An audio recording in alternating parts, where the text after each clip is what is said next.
tous les élèves ont-ils les mêmes chances à l'école? Dans un univers utopique, deux élèves issus d'un même établissement devraient avoir des chances de réussir similaires.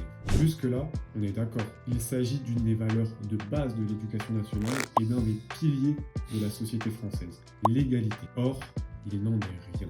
Pour nos jeunes, du petit au grand âge, l'école ne leur donne pas une chance de réussite similaire. Et ce, pour une raison simple. L'école cherche l'égalité alors qu'elle devrait favoriser l'équité. Ouais, ça doit être ça. Ouais.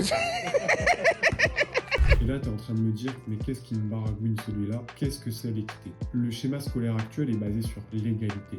Par conséquent, tous les élèves sont considérés et traités de la même manière. Ils sont tous mis dans le même panier, il n'existe qu'un seul fonctionnement pour tous. Le principe de l'équité est de répondre aux besoins des élèves selon leurs particularités, leurs capacités, ainsi que leur manière d'apprendre. Chaque individu est différent. Les jeunes auront bien évidemment un profil scolaire complètement différent en fonction de leurs caractéristiques socio-culturelles, de leur personnalité ou de leur background. Le problème avec l'égalité, c'est que ça peut se montrer complètement néfaste pour les élèves, qu'ils soient en difficulté ou même au contraire s'ils ont un gros potentiel. Pourquoi? C'est simple, parce que les élèves doivent donc constamment s'adapter au programme qui n'est pas forcément en corrélation avec leur niveau. De plus, ils doivent aussi s'adapter aux capacités des élèves de leur classe. Par conséquent, chacun n'est pas placé dans de bonnes conditions pour pouvoir apprendre correctement et efficacement. Pour conclure, il faut donc traiter chaque jeune individuellement et spécifiquement. Et de plus, l'idéal serait de mettre en place des classes de